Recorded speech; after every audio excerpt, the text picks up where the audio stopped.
Hey everybody, welcome to Two Cents episode 58. We've been doing it for a long time. This is the live, undoctored weekly news show we do here at Dollar Reviews.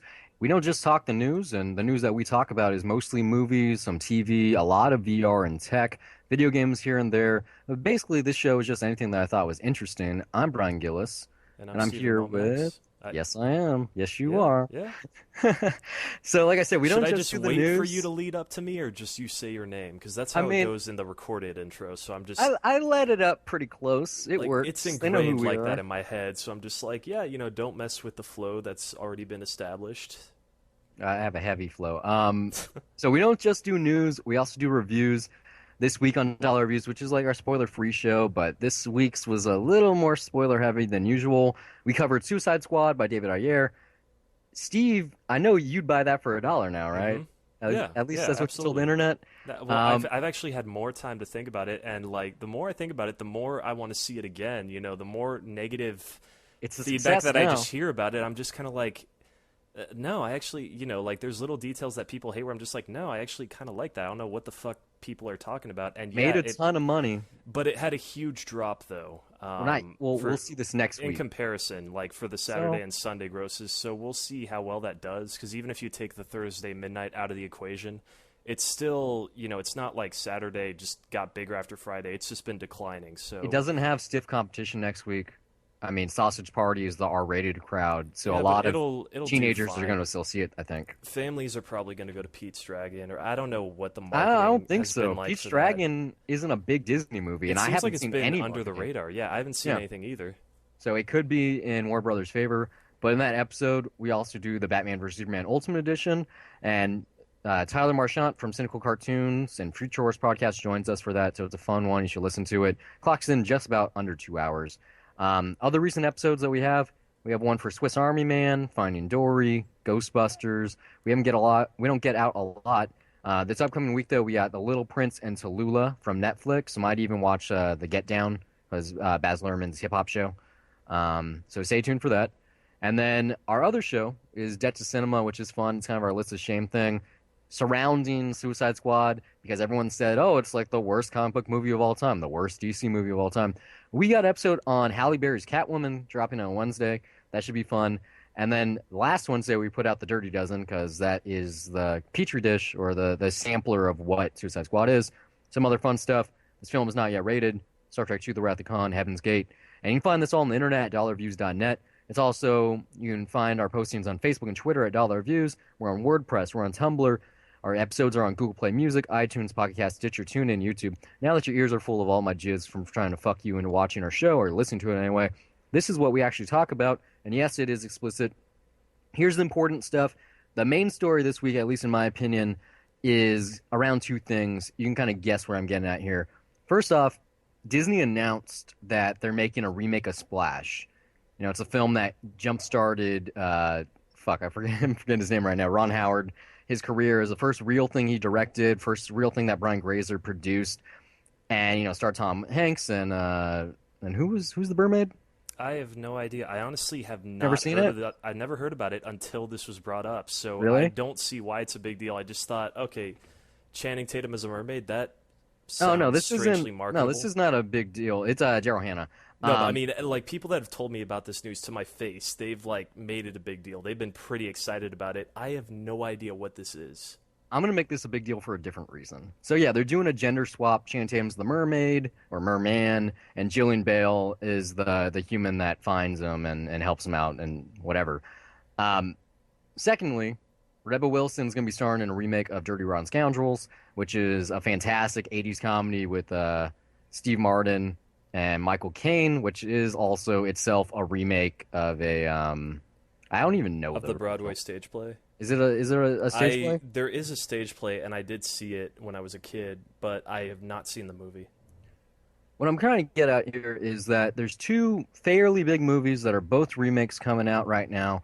We just had also one just like this called Ghostbusters that had all female cast. It seems like Hollywood's doing the female slanted remake right now.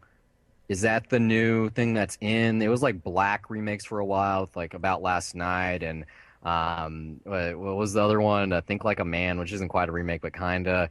Death at a Funeral.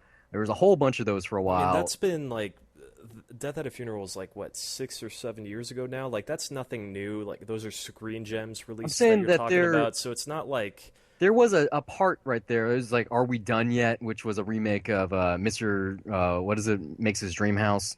Where it's there was just they keep happening. It's not like this is a new thing. Just every single once in a while, part of the idea of a remake is to do something that's a little different that messes with the formula, not to do one that's beat for beat the same note. So yeah, we do get these variations that come up every once in a while. So I mean, this isn't really anything new. what I think It's is new though is that it seems like it's more of a trend now, like in the that it's happening world more often. But the yeah, world's kind of gung ho right now about not necessarily feminism, but yeah, female empowerment. especially A lot like of with Disney just yeah, making it a point to like make their movies more steered that way with stuff like Frozen or Captain Marvel. Maleficent. And then yeah, there's got whatever the new one is that's coming up right now. I just thought that we'd start the show talking about it because Ghostbusters. I think all of that shit pot like steamed over. No one cares anymore that it's the she make, which is my term. I coined that. Um, but I just hope this isn't a trend because if you're gonna make movies about women for women, shouldn't it be something that's original that can actually articulate something that matters to them? Dirty Rotten Scoundrels is about con artists. It's a big time player and a small time chump working together to do the ultimate con, kind of I like mean, that that's the thing Heartbreakers is like movie. right now it just Actually, seems now like this has already been made.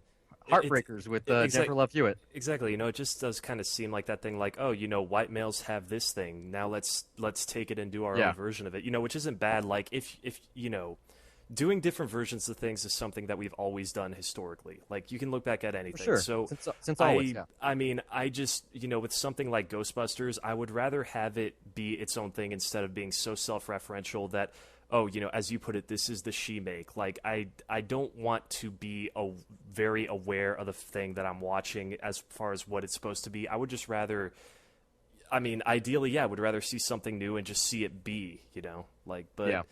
I mean, Splash is good though. That's a fun movie. It's pretty dated now. It jumpstart jumpstarted Tom Hanks's career as his first real success. I think it was like '86. So I'll go see this. I'm looking forward to seeing Channing Tatum as a merman. That sounds awesome. everyone is apparently like right when I heard that news, I was like, yeah, that seems quite marketable. Yeah, Yeah. and it's Disney, so we'll see who's going to be directing that. Just something that I'm gonna keep my tabs on because if they announce like another one of these in the next week or so, I'm probably gonna shit the bed just because, like for instance, Greta Gerwig is writing an adaptation of Little Women right now. That is a hmm story by a female writer about women that is targeted towards a female audience. It's always been like that. They made a movie version in the late '90s of like Winona Ryder. They're making a version now, and be surprised if Greta Gerwig and people of her kin are in the film. That's perfect. But like, try to do that more. Like, imagine like if they made like a black version of a John Hughes movie. I mean, I honestly, I wouldn't be surprised if it happened. Like, I'm Probably so would happen. phased out when, like, seriously, like, this is part of why I don't read film news anymore. Is just because every time I read something, like, it's a remake of some classic that's being announced, and there's always a spin on it. And I mean, like, I don't really see the point of getting that excited about it now, just because, like, how many things have you read that are news pieces here that have just been announced as being in development, but have not really moved forward anywhere down the line, like any closer to production. Like, I mean, I Because swear that people only there's ever care probably about there people probably only are things though that like I'm sure that you've announced oh, a that lot just of are dead things. in the water right Yeah, now, and it's things that just like, I've yeah, never heard anything out again. Because usually when it comes to news in general, people care about the beginning of something. Look at the Olympics. Friday was the opening ceremony. hmm Has anyone really watched the Olympics since then? Probably not. no, It's like, oh, the opening ceremony is amazing. What's the medal race? Who's winning? Closing ceremony. Like that's all you care about. A movie's announced. You see the trailer, and then you see the movie and the box office numbers. That's it. Like, no one cares in between. Like for instance, talking about Suicide Squad, THR did like a retweet of the news when Tom Hardy dropped out of the project like 3 years ago or 2 years ago or whatever. hmm No one remembered that. I remembered because that would have been he was gonna be the Rick Flag character. He yeah. was gonna play Joel Kinnaman's character. That could have been really awesome. I And mean, like, it's easier to talk about stuff like that being announced because it seems like it's more of a sure thing, But like these I remakes or think reboots, Splash is gonna be a sure thing. that too, like it just the reaction to it mainly. I think that's the thing is that when people react positively to a piece of news, Hmm. like just like even on Facebook, people that don't read film news in general that like would want to see that happen, the same people that love seeing Channing Tatum with wolf puppy ears in Jupiter Ascending, then yeah, that is more of a sure thing. But if there's a piece of news that's announced and no one has shit to say about it, then it just kind of dies down. Yeah, I I really hope Tom Hanks has a cameo with Daryl Hannah in the film as like, and they're like, what? There's another mermaid or just something like that. Like, it would be a really great, awesome little wink, or maybe even Ron Howard gets a cameo. I still can't imagine what this movie is because I have not seen the Watch originals. it. So maybe that'll be a It's a debt good to time. cinema. It's Maybe. a fun fantasy rom-com. I mean, it's boy meets girl, girl's a mermaid, girl wants to become a real woman, That sounds basically. like a Disney Channel original movie. They did have one like that actually. Yeah, There, what was it? well, 13, 13 13 years, years? the Yeah. 13th year, where yeah, he was a Yeah, mermaid. yeah. Yeah, and then I think they had something like that about women too. I mean, it's basically the Little Mermaid when you get down to it. Pretty much. So it is a Disney movie. Um, Moving from unoriginal things to something that is amazing. This is the best thing this week, in my opinion. VR LA was happening this weekend, Virtual Reality LA Expo, which has become like one of the premier virtual reality conventions in the world. I should have went this time. I'll definitely have to go next time. Maybe I can get a press pass. That'd be really cool. But anyway, Visionary VR showed off this new thing called Mind Show, and it was the belle of the ball. It's not quite an experience. It's not quite an app. It's hard to explain, but basically, it's a movie studio for everyone. You pick a setting, you align the props the way you want, you drop in your characters and what models they look like. So for this instance, in the instance that I read on The Verge, it was like you have an alien and you have an astronaut. You put them there, and then you embody them in VR using your head tracked, head mounted display and your controllers to actually give a performance. And then you can swap between the roles and do back and forth and actually act out like a real movie. And once you're So it's like done, a you form of can, mocap, except you're playing all the characters. well, it's beyond that though, but yeah, sorta. Because, mocap is just the actual movement. Yeah, it's motion tracking, and then Yeah, the. this is the actual acting. Like you can be saying the lines and going Mhm. crazy, and you have control about everything around you. It's kind of like a previs meets mocap meets iMovie.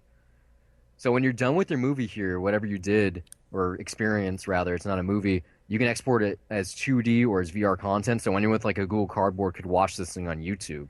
You telling me I It's can make my movie without having to go to a studio, Brian? yeah, might not be good, but you could make a full-fledged CGI movie in VR. That's what this is. Well, damn, I might not move to Hollywood now. Well, yeah, right. Good luck in a place to live there. Um, it's still in Series A funding, which means it's at the beginning of its startup days. So it Hmm. could take a while to get to the public, but I already want it. I seriously can't wait for this. All the major trades reported on it. I have a link to THR I'm gonna tweet out in a day or two with this episode. It seriously sounds like the killer app because games are cool. Watching like certain VR experiences, like that's cool. We were talking about last week where you can like watch Dota 2 in VR or sports in VR, concerts in VR. Is like already, that's kind of cool. But this sounds like the reason why VR exists anyway. You use VR to create this experience, and then you experience it in VR itself. Like it's brilliant. Hmm. Like the way the internet works, they were kind of comparing this to like basically like making a Snapchat story or something like that. That you have all the tools at your disposal. You have the camera, you have the means of exhibition, the means of distribution. And people just have to tap in. You have to make something good. So instead of being a Vine star or YouTube sensation, you could be this. You could be a mind show. I don't know, major mind show. I don't know. Oh shit! That I mean, Right? as anything with VR, it's like it melts my brain a little bit. I mean, I mean, you can kind of wrap your head around this concept. I Just can, yeah, but it's like it's really it's not just that I'm trying to picture. It's how it changes just the entire game everything. for Yeah. everything. Yeah. Because I mean, this isn't gonna be Pixar quality, but Well, no, anyone could make it. Like that's the thing. Yeah. you would have so much of this content on the internet, hopefully, that like where do you go from there? It's It's both a not. great thing and a shitty thing because you're going to get so much shit out of it that finding good stuff is just going to get more and more difficult. You know that's true. It's the same for all social media. Yeah, exactly. I mean, it's just it's another thing though. Like, This isn't completely isolated though. Sony's gonna be releasing a game soon. I don't know if it's gonna be this year or early next year, but it's called Dreams and it's created by Media Molecule. The people that have made like Little Big Planet and Tearaway, some of my favorite games ever. And that it's not really a game. The way it's kind of like this, the way that that Little Big Planet works. It's like yes, it's kind of like Donkey Kong Country or Super Mario used to be, where you're side like platforming left to right, finish the level. But more of the game was that you could use any of the assets that they actually literally made the game with and create your own experiences. You can make your own levels, your own videos, tons of content on YouTube. You can play it in the game. It's awesome. So you play the game and then you could download it, the things that other people made, play it, upload your own stuff. And so Dreams is kind of like the more cerebral version of that, and it's going to have VR support on PS4. So these could be kind of different sides of the coin. One is meant for everyone, is one is meant for just people that have PlayStation. But I mhm. still hope that this Mind Show, whenever it's ready for the public, is going to be on PSVR, and I can play with it on my cheap budget friendly version of virtual reality at home. I mean, when is your PlayStation VR coming in? 2 months, October 13th. Hmm. Still owe $200, but it's almost here. I'm paying it off slowly but surely. Did you get it off the Amazon card? No, no, no. I'm doing this at GameStop. I want Oh, to go to the store at midnight, pick up my thing, go home, giddy as hell. I mean, I love Amazon, but I'm not looking to have this $600 thing. Well, it's 500 just plus shipped to your tax. house, right? Exactly. No, Yeah. I do not want to experience that. It could get fucked up. It's optics. Like, imagine getting a pair of prescription glasses sent to your house. Would you do that? No. I have done that actually. Would you do it Out again? of necessity. It went through fine actually. So yeah. Yeah. Well, I that mean, I would make sure that I take the right steps, but yeah, uh, absolutely. Like, I you know just that it's I want it's this just thing. part of the thing. Yeah, I get it. I want the full experience. I want to be standing in line. Well, maybe not standing in line, Yeah, me you just personally. cut through and then Yeah, show up maybe. in the storage room No, and then I you mean, take I'm off, probably right? gonna have to work that night, but I'll find a way. Okay, I'm gonna get it that day. I'm gonna be ready. You'll have it on reserve. It's already on reserve. I got to pre-order. But it's come back in 2 months and get my first impressions. Um, Not just big things new in filmmaking though that are happening this week. Here's something awesome. James Ponsoldt, the director of great films such as Smash, The Circle coming out this year. Well, that's speculation, but most notably, End of the Tour, which was your favorite of the year last year too, right? It was you and me, but like both of us, we It had it was as our both of number us, one. right? Yeah, Yeah, it was our unanimous yeah. top pick of 2015. The one that nobody Amazing. else talked about either. It's on Amazon Prime. Go watch it. So Um, is The Spectacular Now, which was also my favorite film of that year. Fabulous movie. He's making the jump to the studio. He's gonna make something for Disney. He's writing, directing, and producing this live action CG hybrid called Wild City. It's apparently going to be an adventure following the wild animals of Los Angeles and what they do. I'm At least he's excited. doing something original at Disney. I mean, holy Yeah, shit, yeah. like not just that, but the fact that Disney's giving them the money. This could be really, I'm sure it's going to be amazing, but this could be, imagine if this made a lot of money and then people started watching his filmography. Well, I mean, I honestly am not surprised that he's gotten to this point just because, so many people have just had nothing but great experiences working with him, and word gets around that, it's how people like him and Ryan Johnson get these jobs. Like, not only have they proven that they've done great work, but, they just talk to the right people, and then, you build on connections from there, and yeah, eventually you're going to get something big. I mean, yeah, I'm fucking happy for him. It sounds awesome. I'm curious if The Circle also got him this because, I would it, assume. it I was mean, that's a also big Europa movie. Corp that, yeah, but people know people in the industry, and that's how these things happen. I mean, just yeah, fucking awesome for him, man. I mean, when you make a movie with like an Emma, not Emma Thompson, the other one from Harry Potter. When you make a movie with Tom Hanks, though, your word I'm Yeah, of sure course. gets around. I'm sure, yeah, like one of the most bankable stars worldwide. They don't think Like there's they're still a probably. release date for The Circle. I'm guessing it's going to be award season this year. I'm curious how they're gonna market that. I don't want to know Like, anything about it. I just want to see oh, it. Man, Because I yeah, know it's based on a book which has like a whole like it mystery element sounds to it. awesome. Like I want to Yeah, talk about it, but yeah, yeah. I hope it's good.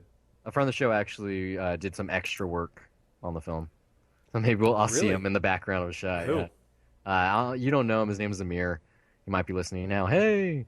Um, yeah, he's also like an Uber driver. He's played the show for his guests or customers or whatever patrons before, which is kind of Fuck, dude, funny. that's awesome. Thank you. Like you should do that. Like anyone out there, if you're an Uber driver, just play the show. I That's should free do that. publicity. I'm not an Uber Well, driver not though. you, I'm saying the audience. Okay, If yeah. I was an Uber driver, I have such an ego that I would probably do it. It's like, oh, they're like, what do you That'd listen be to? Oh, kind of weird. And then all of a it's a sudden they're like, podcast. "Is that you? Like, are you listening to yourself?" It's like I'm sure there are Uber drivers out there that play like their own music, Yeah, I think right? that's easier to get away with though, because it's not like your singing voice and your talking voice. They're two completely different things. It's like I'm talking to the person in the back seat, and Yeah, then they hear myself saying something and else to someone especially else. just like adding on to the conversation last week. Hey, if you had a British accent, that would be different from your It singing would be voice, so you different. could totally get away with that. In if when I become a Uber driver, I'll do like the whole chauffeur gig and I'll have a British accent and they won't know. You know, maybe when I'm Solution, living in Canada and I'm back in Switzerland, maybe I could do that. right? Yeah, but then Uh, no one would understand it either, so They can that kind try. of defeats the purpose. Yeah. Well, Canada actually maybe they can speak both. It's like everyone, even the people in Quebec, speak English. They just don't Yeah, like no, it. it's 50-50. They just don't like it. They're like, we are not Canadian and we are French. Like they don't even they seriously think that way in Quebec. That's what I've heard. Like Well, they're I'm gonna very be there in like 6 weeks, so I'll let you know. yeah. Let us Yeah. know. Talk about new pathways, making movies in VR, big names making movies at Disney. Amazon's trying new things. They're bringing their sister services into one. Starting August 31st, Amazon's going to live stream, or not live stream, but they're going to do a 24-hour marathon for the new pilot season on Twitch. It's going to be about 2 weeks after pilot season happens for Amazon Prime members. The big one this season is The Tick. Um, I kind of think this is really brilliant. They've already expanded their horizons on Twitch. You can watch culinary, you can watch creative. They had the Bob Ross marathon. Obviously, they had the video gaming content. It makes sense that they would put their original programming on there in its test phase because I'm sure the amount of people that watch Twitch is nowhere near as many Prime members are out there. And this could potentially get people to subscribe to the content for something like The Tick, which is similar territory. It's comic booky, it's superhero-y, it's has the same kind of not platform, but audience as Twitch would, I would assume. Well, can I ask you to correct something? You have it on here on the notes. It says 2 weeks after the new Yeah. shows are viewable for subscribers. The pilot season starts the 16th, and Uh-huh. then the 24-hour stream is going to be the 31st. I mean, see, for me, I'm just kind of like, if it's already there, what would you need to be part of this 24-hour marathon for? Well, that's the Like, thing, though. I don't see the incentive. Pilot season is meant for Prime members, so Hmm. you can vote on what kind of content you want part of your subscription. Twitch is for everyone; it's for the public. So randoms could watch this, get excited, tweet about it, become a subscriber. Because I I'm guess for marketing for Amazon Prime, yeah, that yeah, makes sense. But like, I just don't know a single person that doesn't have it yet. I guess, yeah, the way you're saying it, yeah, it just makes sense. Just for me, there I'm are just kind of like, eh. there's millions and millions of people on Twitch that don't pay for anything. Like most of them are 12-year-old boys. Well, Okay, then they're just probably just gonna download the show, if anything, it's possible, but I also think or shows plural. I think it's possible that they go to like a GameStop or a Walgreens or whatever, plop down their money, get an Amazon Prime card, 'cause I'm sure it works that way, or at least just an Amazon gift card, do it that way. That should work. Hmm. And then watch the Tick that way, because stream it all in one day, binge it. Oh, this looks like amazing. But that's what they're trying here, and I just think that it's a smart move, given that most of their services are kind of segregated. Twitch is Twitch, Amazon's Amazon, like Prime Now, doesn't offer I'm guessing Mozart in the Jungle on Blu-ray, which it should. It's like the At some only way to point, get it, probably. I'm assuming at some point. or it's It gonna be depends on Toronto's. like who is the what is it Amazon that produces up themselves, or is it some like Lionsgate or Sony? They're the ones that make it, kind of like what happens at Netflix. It depends. I mean, I know that they have their own in-house production company for something like for Transparent, I believe, Yeah. but I'm not sure if it's a grab bag like that. It's not something that I've really done a lot of research Hey, in, but hold up I don't think one it's all that. second. You said August 16th. Does that mean the Tick is coming out next week? No, no, it's pilot season. You know how that works? Yeah, next week. Is that yeah, next week, sure. Yeah, the pilot next week. You said that, right? Yeah, Wally pilot. Pfister's pilot for the Tick. Did he work? Oh, he did work on We that. reported on that. Yeah, I forgot about that. I might have to see that. I'm gonna check it I still got out. to find out now if that was shot digitally or not. I'm pretty sure it was. I know. Just how did he All handle that? TV is I want to digital. know. Like it would be the stupidest thing to use film I don't know. for Is a. Better Call Saul shot digitally It or has to be, I would assume. Like Breaking Bad why? was shot on film? So That was a little older though, a little bit, I guess. and I'm AMC isn't sure a streamer. there might be one holdout. I'm not sure who, but Like literally everyone that watches an Amazon show is watching it digitally through the internet. oh So yeah, there no. would I'm talking about be the format that it's shot in, though. It's yeah. not. It wouldn't be pointless. I think it would be pointless for a No. show that's ultimately going to be watched digitally. Like if you're not watching film as a projected film, I still, for new movies, even if a movie is shot on film, I still find it, somewhat ideal. Like, unless it's a brand new print, then, just to see it digitally on a 4K projector. Like, I'm seeing movies on 35 on a regular basis, but, like, sometimes, part of the charm is of seeing those is that, yeah, some of the prints are beat up and it's kind of cool for some of these, like, crappy, low budget 80s horror movies. It works for that, but like for some things that are like new or recent, like I still see some great film prints from time to time, and I'm really really lucky that I get that. But like Too Late, yeah, which is on oh yeah, iTunes in a week, it's right? coming up. Yeah, are you gonna watch that? I'll probably watch it. It's so good. I'm not gonna rent it. I'll hold I'm out not, a little I bit. don't want to tell you anything, but yeah, it is. It's a unique piece of cinema beyond just the format. Like it's a fun narrative piece to put together with the way that it's structured. I have a feeling like that's the kind of movie that's gonna show up on Prime or Netflix, so I might Oh hold yeah. off, or maybe even love Filmstruck, which is coming out eventually. We got a little bit of news on that in just a second. Um, so we talk about China a lot on this show, hmm probably every week at least once, It's been every week for like the past month at the very least. for like the last like 3 months. Well, with good reason. With good reason. Yeah. And this week is a really good reason.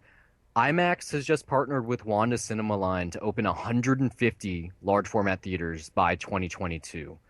They've opened 85 in the past year alone, which helped fuel the success of such legendary classics as Warcraft, which has the biggest first day numbers in Chinese history for hmm IMAX.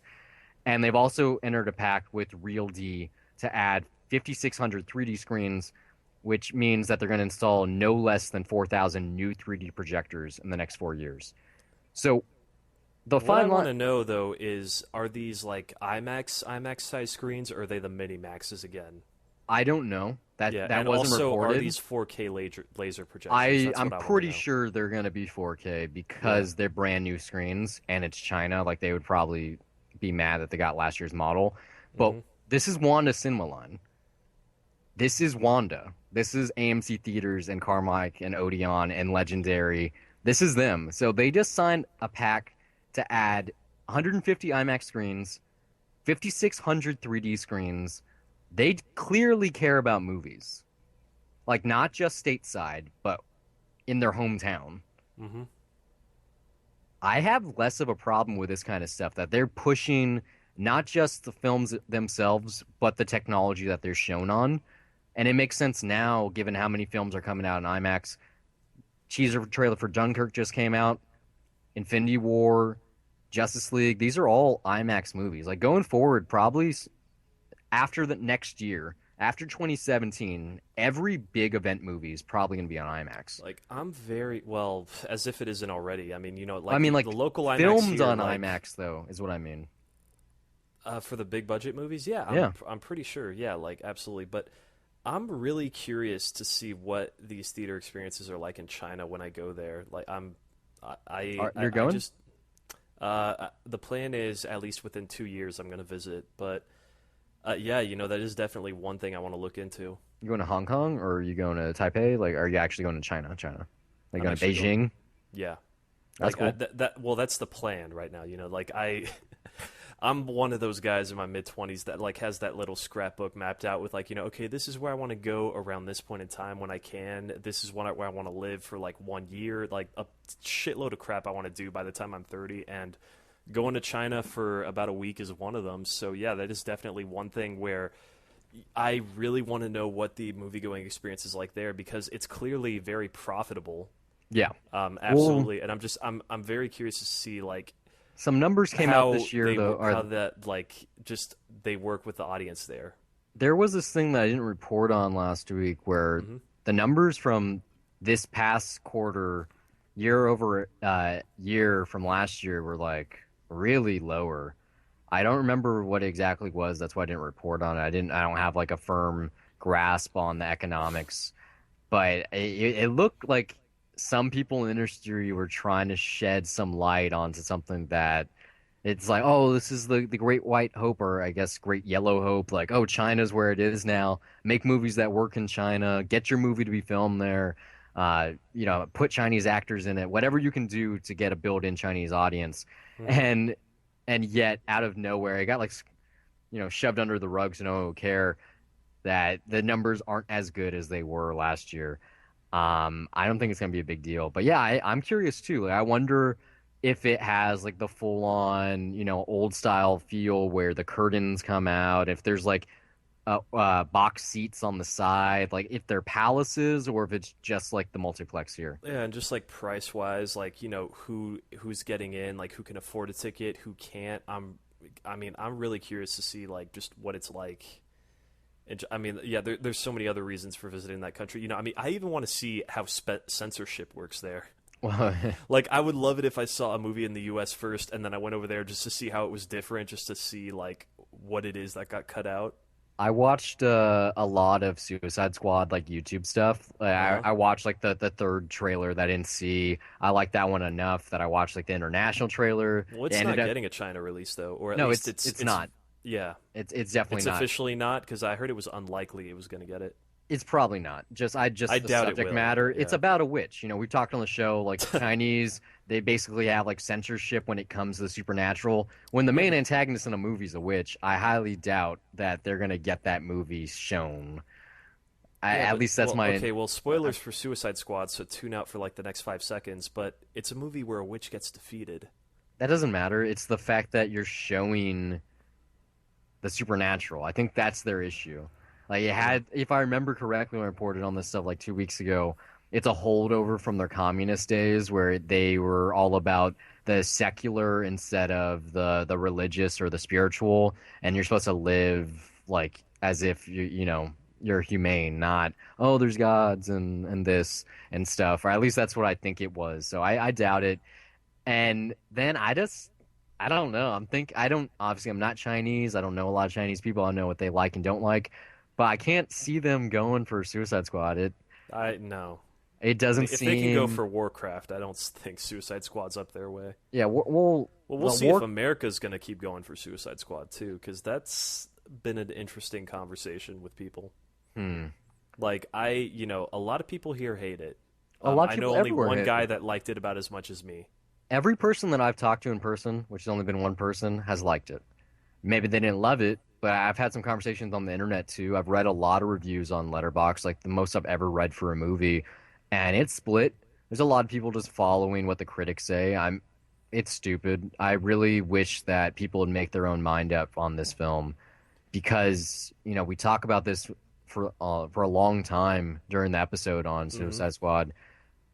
If there wasn't Rotten Tomatoes or Metacritic, if that didn't exist, I wonder how general audience would actually respond because it has a Well, B but it's plus on how Cinema Score. yeah, I mean, it's how people react to these things, really. I don't think it's an issue with Rotten Tomatoes. It's just what people claim Rotten Tomatoes to be. It's like, I didn't even joke about it. Like, hey, if our I'd buy that for a dollar thing was taken as seriously as like two thumbs up, like, the way people react to ratings where they go like, how dare this get this score, or how dare Ebert and Roper or Siskel and Ebert give this two thumbs up when they should, like, I could see people that just happening with freak us. out. Yeah, people just, if we get that big, absolutely. Yeah. That's what I'm saying. It's like people just, even with you, like, there have been times like we've gone back and forth, jokingly, I think, but where we're just kind of like, how could you give this 3.5 stars? Or how could you give it two? You know, like it's not that bad, or it's not that good, or it's better than that. You know, it's just something that people naturally do, and it's kind of stupid. But at the end of the day, it's about the movie, not about the fucking score that you give it.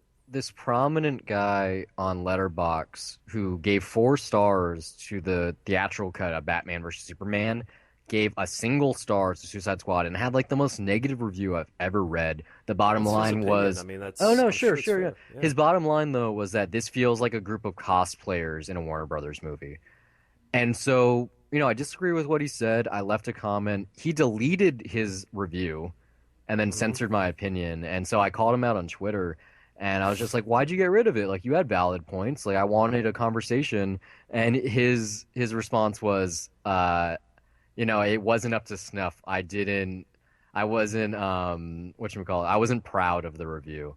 And so there Yeah. goes his opinion. It's gone. It's just I wanted to I saw actually that know. too. It was You like, saw yeah, that? I Yeah. yeah. Oh, you I saw it mean, on Twitter, yeah. no, yeah, I saw the Twitter. Now I know what it was for. But Because I wanted a conversation from someone, mhm. who does review movies like I do about how you could hate it so much. And what I think it was is that it was fanboy dissatisfaction that Yeah, he honestly, the associates with DC and he didn't like the way the characters were portrayed. That has to be what it was. like, yeah, neither you or I like to jump on bandwagons. Like, I try to give as honest of an opinion as I can, like, Uh-huh. especially for Suicide Squad if it's difficult, because so many people have so many criticisms against that, and Which is stupid. I just don't see the same movie. There's Like, a you know, lot of problems with the movie, but I don't think it's a bad movie. It's not a I mean, yeah, problematic there's some movie. fair things of like, hey, okay, it may not be what you like out of Marvel, or I mean, out of DC, and you might want it to be more like Marvel. Like, there's people that were just bitching about how dare DC make me sit through the whole credits and do nothing. It's like, well, they're not responsible for copying the model that Marvel does. They can do whatever they want, but I mean, Not to my mention the mid credits or ending credit sequence yeah, is supposed to be something special for the fans. You're it's like supposed to earn that. fanboy entitlement is a bullshit concept that I just don't believe with. I mean, fanboy appreciation, it's a great thing when someone makes something and they get a crowd to rally up behind them and say, "Hey, you did good." But, to stand by and say, "No, no, no, we deserve this. You should have done it this way. You fucked up." No, I don't buy into that. No matter how much I may like or dislike the movie, that's bullshit. Like, fans don't deserve shit as far as I'm concerned. Yeah, I don't remember the number of the episode, but we talk about this, and it's my favorite episode title in 2 Cents Dial H for Hard On. It was the Uh-huh. first year that we covered Comic-Con, and we talked about this for a long time. We're like, fuck Comic-Con, fuck San Diego, fuck Hall H, fuck all that. Like, if you like movies, cool, talk about Yeah. movies, but don't wait in line for 6 hours to be able to watch footage from a movie for 5 minutes before everyone else on the internet does, especially when it's going to be on the internet 5 days later. Like, it's the same idea as when people go to Coachella or they go to just about anything for that matter. It's not When about you go to things like actually, that, like, yeah, you yeah. take risks, Well, it's and not it's just about a different experience. It's not what about I what was you're gonna say given. though is most of the time people go to those kind of events not for their own satisfaction, but so they can look a certain way for the people that they know, for their Instagram account or for their Snapchat Hmm. or their Facebook.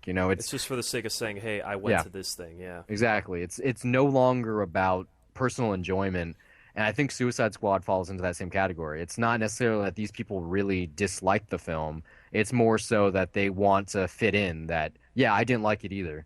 You're one and the same, like a To sheeple. be fair, though, I mean, I think we're attacking more fanboys, if anything. Like, I have actually I'm a listened to fanboy some. though. I know I've listened to some. Well, the fanboys that are reacting that way, but I have listened to some honest reviews on podcasts within the past Uh-huh. couple days that have given perfectly valid negative reviews, and I'm Oh, actually really there's a happy ton to of hear negative those. things. Yeah. No, yeah, there's a ton of negative things about the movie. It's not a Yeah, perfect I mean, movie, it's but like, but I've I'm glad that I recommended got, it yeah, I'm glad I in got insight into person. those as to why, as opposed to just fuck DC. They don't know how to make movies. Marvel knows what they're doing. Batman versus Superman sucked. Fuck Man of Steel, all that shit. Like But I mean, I was a fuck Man of Steel person. Batman versus Superman is a piece of crap, hmm and yet I still enjoyed this. And that part of that could be that I've overcome those initial reactions by rewatching both of those movies. And for that sake of argument, I've rewatched Suicide Squad also. I'm probably one of the only people in America that's seen it twice. And I want to see it as another time. I mean, I wish I could afford it. I can't because reasons, yeah. yeah. I've recommended it to a lot of people, probably 10, 15 people this weekend. Like there are people I specifically know that would dig this, and Yeah. I'm still waiting on them. But yeah, it's a fun movie for a very specific type of people, I guess, that would enjoy this kind of fun. But I People can that totally see how love polarizing it is. the MTV Movie Awards, people that watch that kind of programming are gonna love the movie for the same reason that the movie was made. It has Hmm. all this music that people didn't like, me included, but it obviously had a certain agenda and it reached that. I It think at the seems very like a least, certain kind of movie with a coherent vision. You just might not agree with the vision it has. well, that's the best thing too you can say about it, is that even if you don't like it, it still provokes a reaction. It's Exactly. not like It's some of the better than mediocre stuff out of yeah, Marvel that or just Ghostbusters. yeah, stuff that just feels safe and is just kind of like, it's there. Like, I mean, It's like, yay, love it or hate it. I Like, made a movie. there's people that I know that hate Suicide Squad, and they're gonna refer back to how much they hate it years from now. That's Like, good. it's still a movie that they'll remember, so it's You'll gonna be part of the conversation, and that's a good thing, I think. you'll remember Freddy Got Fingered forever, right? Unfortunately, yeah. That means it's a good movie. Getting If back you, to yeah, China though, sure. I just really did not like it. bad is better than boring. But back to China, this is also something from last week. Echo, the people that just purchased Vizio, they're rumored to be unveiling a cooperation with Netflix soon. This could potentially be a way for the streaming giant to get their foot into the Chinese door, because as of now, they have almost no Chinese presence. So Echo, they do a lot of things. Partially, they do like digital media. I think they have a streaming service or they have something. And if there's a way for the Red Giant to land into the Red Country Which they've been trying to for for years. forever, yeah, Yeah. that could be scary. Just because you know how they have like country specific programming. Like, sure, Narcos isn't in Spanish, but that's meant for like America. But they Hmm. actually have like Greek and German content. Like they make it for specific countries. They would be able to make a killing with Chinese content. Like, Yeah. if they already, I don't know if they have a relationship with filmmakers, but like Bong Joon-ho and well, that's the one off the top of my Well, head. that's Korea though. Oh, Like oh, that's right. Stephen Chow is in China. There's John Woo. Uh, Crouching Tiger kind of count. yeah, Ang Lee. I almost bought that yesterday for 25 cents, but I was like, I just watched it. I'd rather have this on Blu-ray. Yeah, that movie. Honestly, I wish it was more exciting for me. Would you buy it for 25 cents though? Uh, no, Yeah, you would. Bullshit. no. It I was a would, two-disc I would accept DVD. it. If you gave it to me as a gift, I would accept it. Well, you actually no, for 2 discs for bonus Yeah, features. that's what I'm Actually, saying. yeah, yeah, okay, yeah, maybe, yeah. That should be our new hashtag. I'd buy that for 25 cents because I've been going to Goodwill, like the Last Chance store, for a couple of months now. Well, you know what? I shouldn't have said low dollar. I was just tired during Suicide Squad, and I realized I'm a fucking idiot. I probably should have said, "Can I just say I'll buy that for 99 cents?" That works too. That's fair. But Yeah, I went the other day. I got like four movies. I got Lost in Translation in its original shrink wrap for I 25 still need to cents. see that. 25 cents. I got Eastern Promises. Oh, the Othello movie with Josh Hartnett and Mekhi Phifer.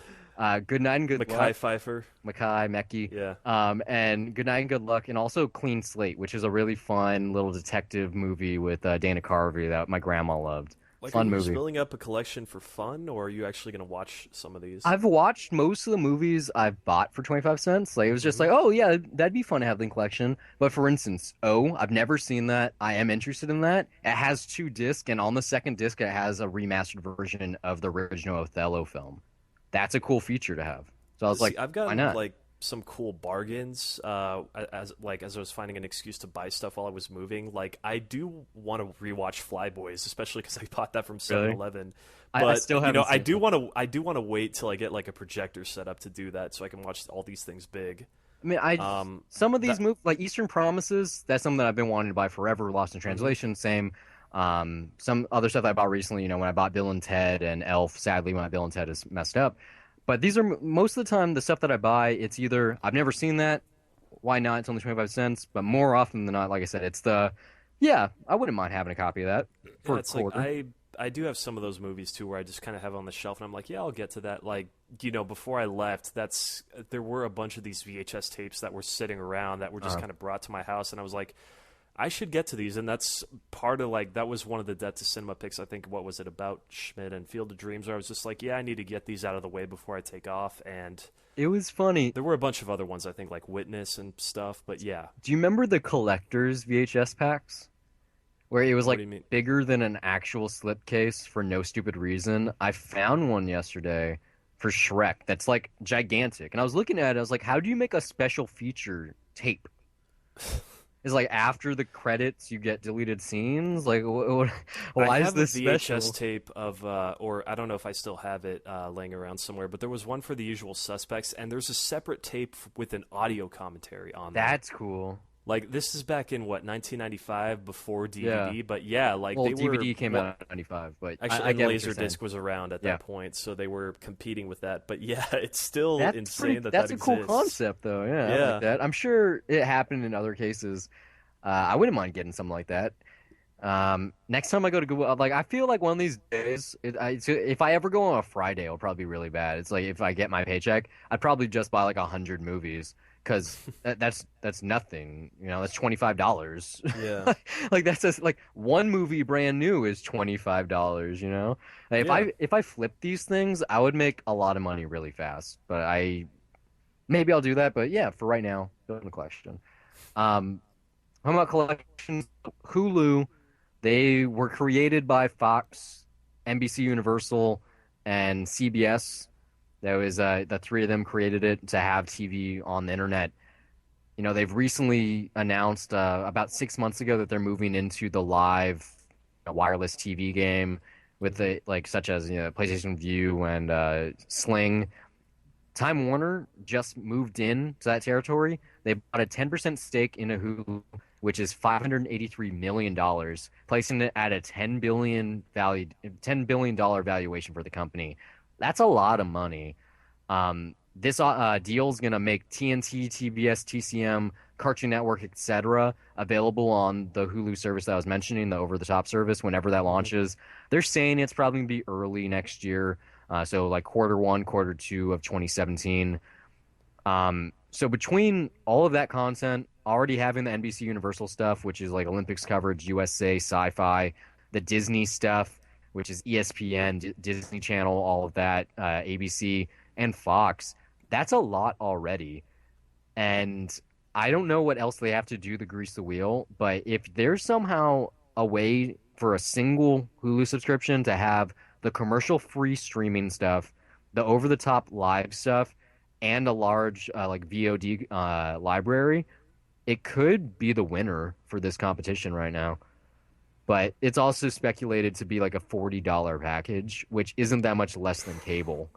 So Yeah, I mean, it's basically becoming cable. I mean, because it just is the cable, delivery yeah. system, yeah, the delivery system of cable is dying, or you could say evolving. It's just, it's changing to the internet, which makes sense. I mean, I the mean, difference is it's that just when being you ported have over, cable or satellite, you have to have a 1 or 2 year agreement. Someone has to come to your house and set it up. And so it's that, all in contract. yeah, it's a Yeah. contract. When you do, Hulu, it's the same that Netflix and Amazon Prime is now. Well, Amazon Prime, is an annual thing. Well, it's monthly too, though. I Um, mean, that could be you I can don't do know, in the month to month. future it might be set up with just, you're like right now you do have a contract for your internet being set up. And I mean, as far as I'm concerned right now, like my internet basically is my entertainment package. I'm Yeah. set up with Amazon Prime for a year. I like it's there's YouTube and a bunch of stuff. So I mean, yeah, like for the most part I am basically using my internet just to pay for entertainment. That's how I see it. I think we talked about this, might have been off air, but people have this idea where they talk about like, oh, Netflix is only $10, Hulu's only Hmm. $10, Amazon Prime's only $8. I think I'm footnoting you with that idea, and I think I'm just articulating it the way Yeah, you told me. Yeah. because you have to pay for your internet. And internet is Yeah. at least $50. So when you Yeah. take the It's 50 expensive. It and you really add is, and on I the feel it. 10 for Netflix, that's 60. Add on the 10 for Google Red, that's 70. Add on 10 Yeah, for like Spotify, my that's Movie 80. Pass monthly bill was the same price as my internet is now. Yeah. So, like, that's what that is. So it's not that it's cheaper, it's just more convenient because you can be anywhere with the internet. There's no cables. You can be on your phone, your tablet, your computer, your TV, your Hmm. PlayStation. You could be anywhere to access your internet service. Whereas if you have cable or satellite, like yeah, there are apps to do it anywhere, but it's not inherently all over. Um, what's notable here though about Time Warner joining in with Hulu, they already have a ton of other streaming services. They got HBO Go. They got now also they had Drama Fever, and they're the people behind Filmstruck, which is what TCM is becoming for streaming. All of the Criterion Collection is going to be on Filmstruck. They're going to have selected TCM stuff, a lot of stuff from the Warner Library. It's going to be the cinephile thing. Like a lot of That's people a are going to, lot to have on yeah, servers. Like I still can't fathom. Like, is it really going to be everything? Like every single Criterion movie? I think so. That's what Like, Hulu I mean, used to be. I'm well, It's no, I mean Hulu doesn't even have Heaven's Gate. Well, Hulu has So, like you know, there's still 90%. there's a wide selection there, but not everything is there. I think that's also because Hulu has a lot of shit to begin Like with. I don't even think the Red Shoes is on there. We'll see with Filmstruck. They still haven't announced a date for it. Maybe you should check the website, see if it's up yet. I'm guessing to be filmstruck.com. I'll probably get a membership, even though I already have TCM through Dish Network. Hmm. But just to access the Criterion Collection, like if it's $10 a month, if they get that sweet spot, that's nothing. That's the equivalent of like renting a single Criterion movie. So if you love those kind of films, if you want to watch the quote unquote like Artur classics, it's an easy way to do so. But Can it's I ask you just, this? mhm. Is Armageddon going to be there? I doubt it. Oh, Can I come ask on. you That's not this? every Is movie then. RoboCop going to be there?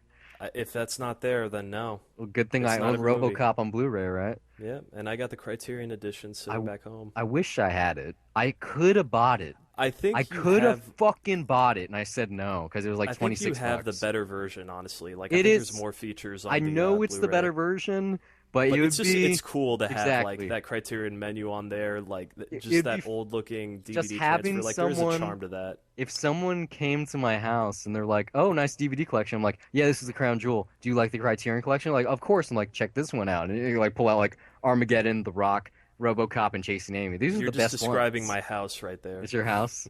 Yeah, I have that. I also have Hard Boiled. I got The Killer. I can pull out some classics like Walkabout, The Red Shoes, I wish Night I of the had. Hunter. I can keep going on and on and on. I have not updated my Criterion collection in a long time, but I have a lot of them. I wish I had the Royal Tenenbaums because that one's out of print and pretty hard to find. No, it's on Blu-ray. Isn't it? Well, The first DVD edition probably, but yeah, they've like all Wes Anderson movies are on Blu-ray, I read this thing except for the once. Grand Budapest Hotel, which probably will be at some point because they just put out Moonrise Kingdom. I can't remember who said it, but I'll just steal it as my own.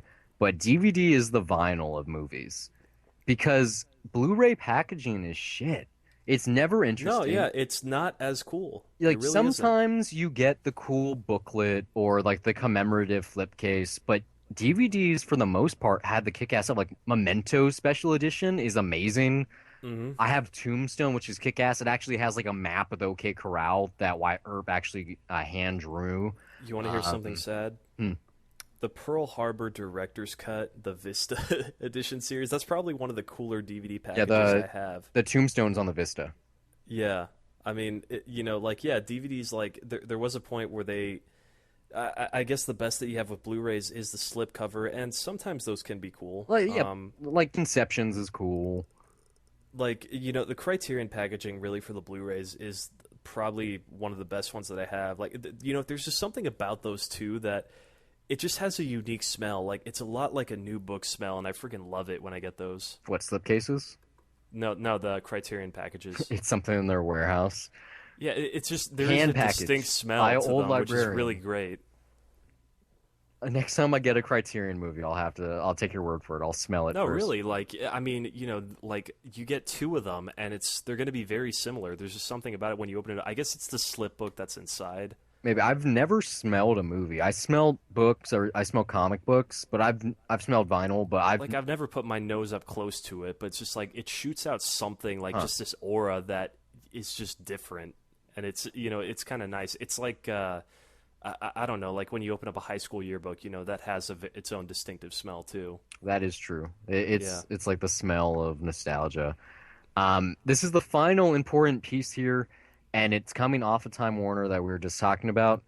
If you remember, I think it was like 2 weeks ago, we were talking about Warner Brothers games and how they got into hot water with the FCC over not fully disclosing that they were paying YouTubers to, basically review kindly their content for the Middle Earth game.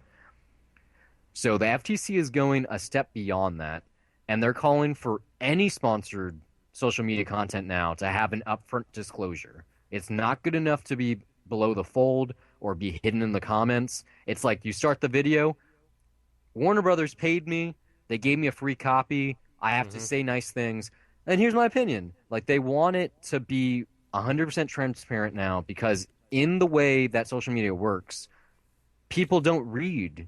Like when we post an episode, I'm sure there's a lot of people, well, not a lot of people listen to our content, but I'm sure there's a lot of people that do, a majority that don't read the description. They just go, Suicide Squad play. And so Hmm. if Warner Brothers gave me a free ticket and I I didn't mean, it's say like it in the really like episode, so. Like, do all the critics that have podcasts out there, like, do they have to say, "Hey, they gave us a press screening," or well, like, do they there's have a to say that up difference front? though. Because there's people that That refer to it throughout, and they. that's not sponsored content. Sponsored content is either you get paid Hmm. or you get a free game because game journalists, they almost always disclose it in their reviews. Like, oh, we reviewed a press copy or something like that. But no, like film critics don't say I watched a screener at home. Like that's not part of the description. It's I watch this media. I'm telling you about the media. This is more so people on social media, like outside of normal media, Hmm. people that are supposed to be one of us, like us. Like technically, this Yeah, no, that's what I'm podcast referring to. is Is social that like media. people that do podcasts, they do talk about how they acquired the content. Like it's referenced in passing though. Yeah, but I It's mean, not like they need to be upfront about if it or they're anything. part of the real media, like if they work for a trade or a syndicated publication, then they don't actually have to disclose it because they're not sponsored. They work for their tribunal or whoever pays their bill. This is more so, I live on the internet. I got a free thing from the internet. So it is a slippery slope though. I mentioned it when this first came up. I like that these rules are being set down right now. Yeah. 'Cause the internet's still kind of in its infancy. It hasn't become all empowering. We still have libraries, we still have video rental services, Hmm. but eventually it's going to be all in the cloud. Like it's going to be a thunderfuck of clouds. So we have to figure it all out. We have to write it and make the laws now before it's gone. I mean, which is fair. Like, I mean, I did not. I'm not the person that watches any of the type of stuff on YouTube for the people that are reviewing these games, but like for the most part, everybody online, at least Uh, a lot of the big players, they are pretty honest about the content that they get, about how they got it, and about their experiences with it.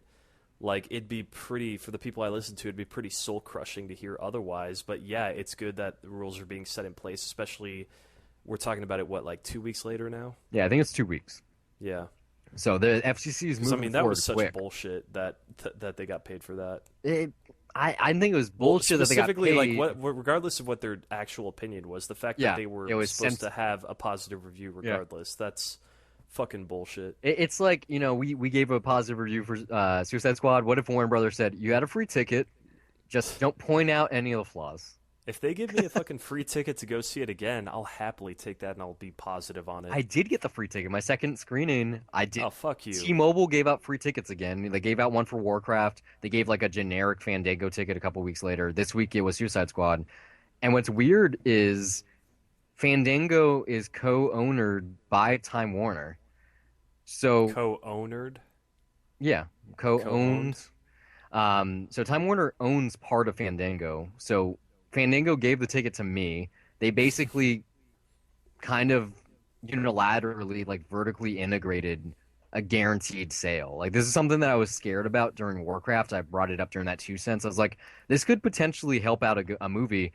Who Yeah, I don't knows mean to how bounce this much? back around to it, but I Uh-huh. just realized Time Warner also owns Rotten Tomatoes, right? Less so. Like it's kind of the But same.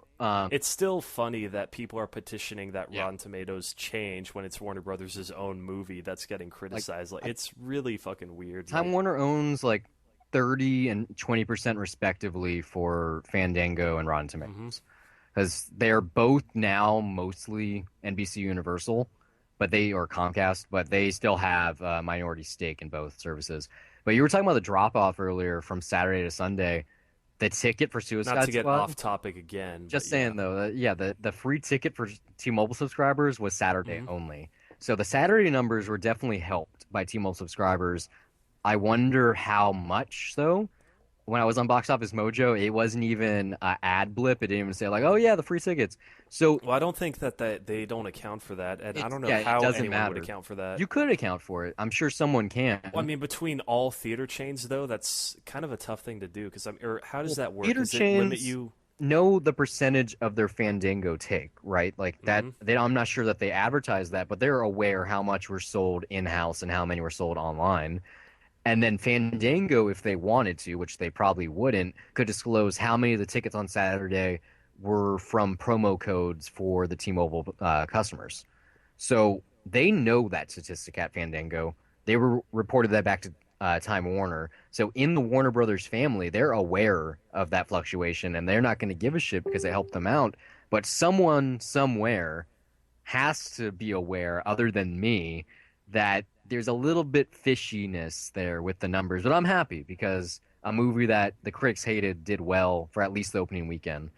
I don't care about shattering numbers, but just the fact that enough fans saw it, and most of the people on the internet that I have seen say something that, aren't critics. People were bound to see it no matter what, just because the marketing was so good. Like that Queen trailer got them Yes. into it right away. Yeah. I Kevin, mean, the only it's podcast I've listened to for the movie was Kevin Smith's, and what did he say? it's not good. It's like 30 minutes of him sucking the movie off. He does like it. No, yeah, he liked it a lot. He was talking Wow. about like him and his daughter like crying at the premiere. There's a photo like before the movie even came out. There's a photo of Kevin Smith with David Ayer, and he's like wrote like a really long thing on Instagram saying like, I told the man make another one, like just going off and off and off about how much he loved the thing. You Uh, think he got paid by Warner Brothers to say that? no, he's small No, no, potatoes. no. I'm kidding. He is not like Like Kevin Smith has if not been known to be disingenuous if at he all. did a podcast episode for The Walking Dead, I could believe that AMC paid him. Yeah, just because. Like right now, the thing that he's doing is binge watching Supergirl for the CW. So that's kind of funny. Maybe it's Really? building up to Hmm. his episode of The Flash he's directing. He's probably Maybe. directing like a day or two because I think it's the seventh episode of this new season. And they already, when ComCon happened, they'd already directed the first two episodes. So his day's got to come up soon. I'm Well, sure we'll we're gonna get see. more set photos. It'd be really cool if Jason Mewes got another cameo, even though that would be really weird. He was in it? Yeah, he gets like a little bit part. It's pretty hilarious. He's like driving a Humvee. You should check. I'm sure there's a Fuck, YouTube. do I of have it. to watch the show now? Like, That episode's good. I mean, all it right, won't make yeah. sense in the grand scheme of things without watching anything else. But that episode is amazing. Most people, not even Kevin Smith fans, agree that that episode, I think it's like episode 22 of the second Yeah, no, season, it's a is, pretty acclaimed show yeah. just in Well, general. Like, yeah. the show itself, but yeah, even non-Kevin Smith fans were like, this is the best episode ever seen. I saw the director was Kevin Smith and I was apprehensive, and then I found out it was amazing.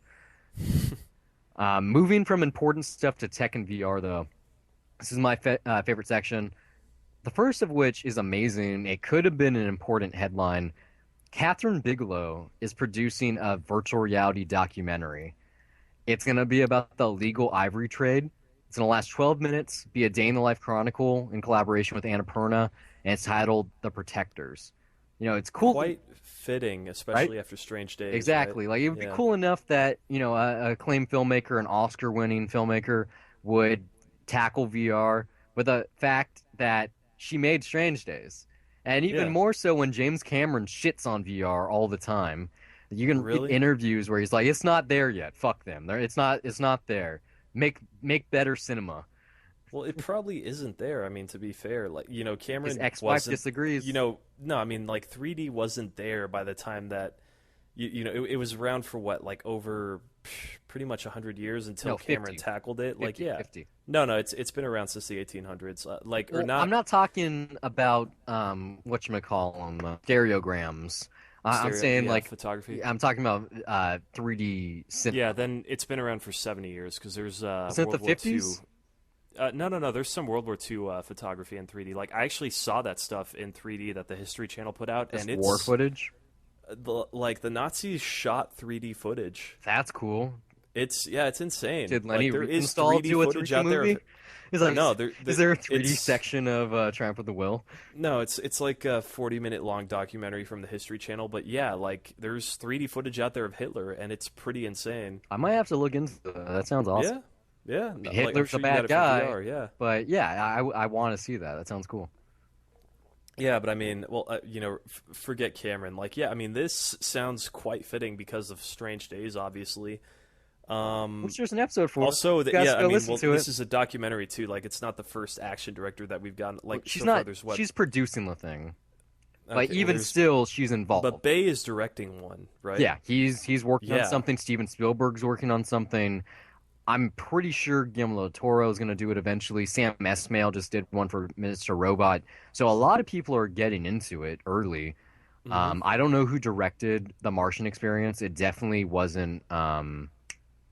Ridley Scott. It wasn't Ridley Scott. But He'll probably do one. he'll Though. I mean, probably like do one. Ridley Scott's an early adopter. So, Yeah, adopter. Yeah. it'd be cool if Alien Covenant has a VR experience. I would assume it would, just because of the concept. And I'm also guess is it being shot natively in 3D? Why wouldn't it be? It is, I right? mean, yeah, all Because of The Scott's Martian films, was, like, Prometheus with was. the exception of The Counselor, yeah, I mean, Exodus was. Like, Scott is one of the last few guys that's actually taken the effort to really use a 3D rig instead of post-converting, which I fucking love that, Yeah, because you there could is say actually... like Bryan Singer, Yeah, no, Cameron. Singer also did it, but I mean, there's very few people, like, there's a lot of people that are like, conversions are good enough, and they are, but Conversions are like Suicide Squad. there's The just second time I saw something... it was in Yeah. 3D. It looked fun. I mean, there's just something about it, like when it's native, where it's like, it's a perfect, like, just something about like the face, like the human face. It's just there's something about it that just the curves on it just feels so much more organic. Whereas, I mean, yeah, they can look good, but you got to paint around the extra edges depending on which eye you're looking at when you're converting, and it's look good. It looks good enough. It's still convincing, but there's just something about it when it's native that feels more real. Yeah, Kubo and the Two Strings. I need to see that in 3D. I've seen that trailer like 2 or 3 times. Hmm. Looks amazing. Like I just hope it's not another Box Trolls. Don't let me down.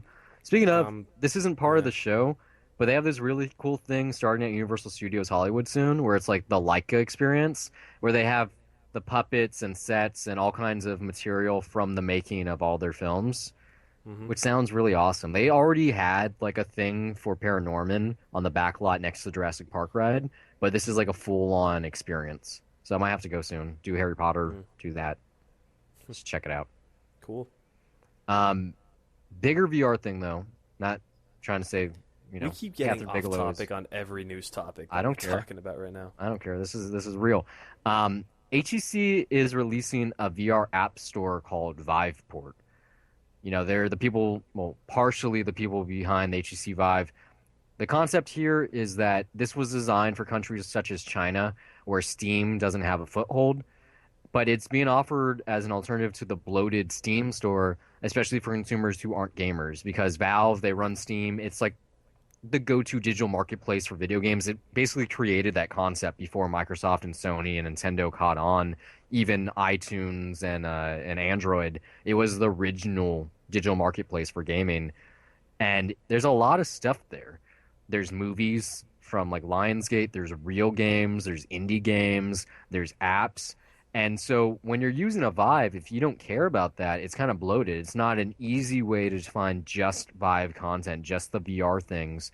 And so Viveport is looking to highlight the experiences, the movies, etc., without having to be just a small segment of a very large thing.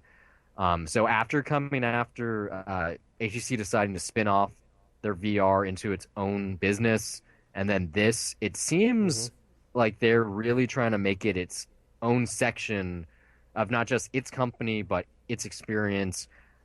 Because Oculus is the same way. Like they have the Oculus Store. It's not part of anything. On Android, when Daydream comes out, they're probably going to have something similar. They already said that the Android marketplace is going to have, I'm sorry, the Google Play Store is going to have a VR only section. So they're probably just trying to be first here. And like I said, it makes sense to me since Steam, you can get lost there. There's probably millions of games, to be honest. Well, I mean, like focusing solely on gamers, that's not the way to branch out with VR. I mean, Yeah. clearly it's expanding. I mean, I'm talking to more and more people that are getting more in the know of this. So I mean, like yeah, like we've said this before, by the time Black Friday rolls around, Oh yeah. it should be mainstream at Well, this point. Like like it'll be commonplace just to talk about this I stuff. said earlier in the show, VR comes out October 13th. That release Hmm. date is basically to coincide with Black Friday. Yeah, and It then is like there's enough gonna time to be build it up from there. it is gonna be the hottest item this Christmas. I guarantee it. Because you don't need a $1,000 computer. You need a 400, no, sorry, you need a $350 video game machine. Which most people already have. Over 40 million people already have, exactly. Yeah. So, it's obvious. If I wanted to, if I was a bastard, I could probably flip my unopened system or headset rather for $1,000 on eBay. Maybe not day one, but like that first week, if I was that much of an asshole. But it's for me. It's all for You me. might be. I don't know. No, nope. Are you sure? When I buy You things, sure they're about for that? me. I would have flipped my All right. DVDs already. There'd be eBay listings. Um, but piggyback off of that news, Valve, the other half of the Vive, they're open sourcing the most enticing feature of the Vive, which is room scale tracking. This is how they have true movement in their experiences by having these lasers in your room so they can track. I think it's like 4 by 8 meters or something like that. So this is going to be open source. Anyone's going to be able to use the tech. The only catch is that you're going to have to attend a $3,000 per person training course in Seattle. Why? They want the people, well, I mean, not you and me, regular people are going to be developing software for the Vive. I'm just saying, like And so that's they yeah. want to ensure, like this isn't a single day course. I think it's like 2 or 3 days, it might be a weekend. They want to ensure that anyone that wants the license to make Vive technology work fully knows, fully understands what goes into developing for it. That way, it can kind of set just a bare minimum of what's expected from an experience using the technology. Because imagine some random guy who's never even used VR try to make something and it made you literally throw up. And then it makes Valve look bad. It makes ACC look bad. This is probably just a way to control that. If they can guarantee that you got a certificate on your wall saying, "Oh yeah, I was trained in the ways of the Valve VR," Hmm. that people are going to be less apprehensive of downloading an app from you when you've never made anything in VR before. But yeah, it is a pretty steep price. Not too steep though. It seems like the perfect It just number. seems like I don't know. It seems like it needs to be a bit longer, I guess, for those reasons. Like I would $3,000. I would imagine like 2 weeks maybe. I don't know. I like skimmed this article, but $3,000 seems to be the perfect price point for VR and AR because developers in US and Canada that want to get And Microsoft's it's like, HoloLens can get up yeah. to 5 headsets a piece and they cost $3,000. So that's not a lot of money to be in on the ground floor for new VR and AR technologies. But yeah, it is not cheap. But then again, if you are an actual developer, if you're, work for a real video game publisher or a hardware company that is in the computing industry, that's not a lot of money. That's probably like a day's money, if that, like 5 minutes. Like Microsoft makes $3,000 in 5 minutes for sure. So I don't know. It's a good price point. 3,000, which isn't even that much money when you really think about it. If you Do you gotta, have $3,000 to spend on that? uh, actually, yeah, I The do. answer. I Oh, mean, fuck I you then. can't pay off my credit card if I did it, but right now I could get 3,000 liquid tomorrow. My piggy bank is that big currently. All right, well then never mind. You Yeah, just ruined my joke. because I was gonna say if you got a used car like within like it's less than 10 years old for Hmm. $3,000, you'd be amazed. You couldn't shut up about it, right? That's Yeah. not a lot of money. It's a lot of money for a stupid thing that, separates you from the reality you're in. But it's really not that much money when you really think about it, especially if you have this technology, which you'd be able to potentially make because of your knowledge of it. But yeah, It's a good investment. it Yeah. is a pretty penny though. Um, final VR news here. It's not even VR news. It's tech. It's not even just tech. It's 4K. I lied. It's 8K. Japan's NHK has started doing satellite broadcast tests for 8K in preparation for the 2020 Olympics, which coincidentally is hosted in Japan. This is not available at home for people that own the $130,000 8K displays that are already available for the public in the Japanese market, but rather for public areas in Tokyo and Osaka. And so this content is available as test footage from, or stuff that was filmed as test footage at the 2012 Olympics in London, as well as Rio's opening ceremony that was live, not down res and tape delayed like 4K broadcast was here. It's going to be the closing ceremony and stuff. So you're going to be able to go in public, in like just out around people, and watch 8K content for free. Only in the Orient. Cool. I can't imagine 8K. I'm still curious to see what it looks like if it's even necessary. If you go to I mean, something, I think for like IMAX, like for a screen that size, yeah, actually. well, 4K is not necessary. 1080p isn't necessary, okay? Like 480i was good enough. We could have always stayed with that. It still is good enough. I It mean, like I still watch it. like it you maybe not I get by with interlaced. good. 480 progressive is good enough. Okay, yeah, that's different actually. But yeah, like we were good enough a couple generations back. In the same way that 4G for your phone is good enough. You don't really need 5G. I want it. I want 8K. Like, yeah, it's cool to have those options for sure. 8K is important when it comes. It's not the bigger it is, the better when it comes to technology. Smaller is best because But they, that is the mindset of people, though, in general. to an is that, hey, extent, bigger, more. It's always. I mean, when you go to Best Buy, that's how they pitch 4K TVs. It's 4 times the resolution, which is horribly inaccurate. no, it is true, man. It's squared. It's 1080p. You could fit four 1080p displays within one 4K monitor. Okay, 1080p is just slightly lower than 2K. That's not 4 times the resolution. Well, that's because those numbers don't round well. In the same way that 1 terabyte is not actually 1,000 gigabytes. It's more than that. Numbers it's not hex, it's what's it called? I can't remember what it's called.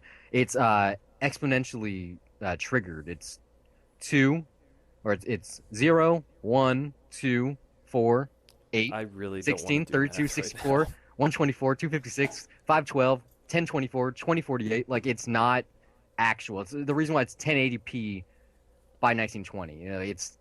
It doesn't compute well to a solid number like 4. What is it for 4K? It's 216 0. 2160 by I don't know.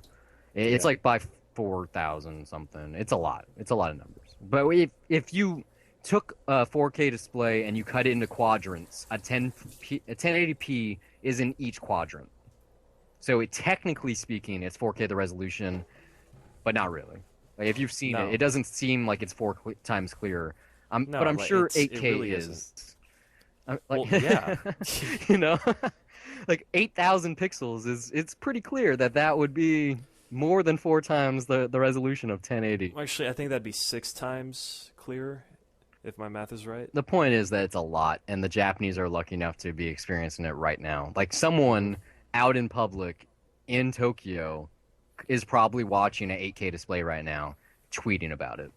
And I can't. Well, I could see an 8K display like showing up in somewhere like Times Square, probably. Yeah, it probably will. If you Yeah. go to CES, and they've had it for like the last year or two, like I said, they filmed 8K stuff during the London Olympics. They had the cameras 4 years ago. It's just not ready for the consumer. They're hoping by 2020 that it's going to be in homes, which it probably will be. Because 5 years ago, well, this is 4 years from now. 4 years ago, 4K was like, what's that? I've never even heard of that. So in 4 years' time, 8K is probably going to be where we are now. But like I said, bigger isn't better because all of the VR headsets currently have 1080p displays or lower. The next step is going to be 4K, and then after that, 8K. And if an 8K display is that close to your face, it's probably going to seem like reality.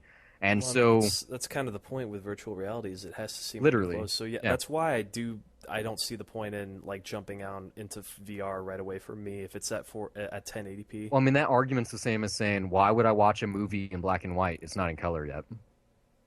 I No, it's the same I mean, argument. no, no, like I don't know, like as far as experimenting with it, sure, but like purchasing it, like I don't know. It's a It's matter cheap. of like price points, and we'll see where a thing is. And $15, bro. if I'm comfortable enough with the Go on resolution, we'll Amazon see. Prime right now. You can get a VR headset mailed to you within 2 days for $15 with a head strap.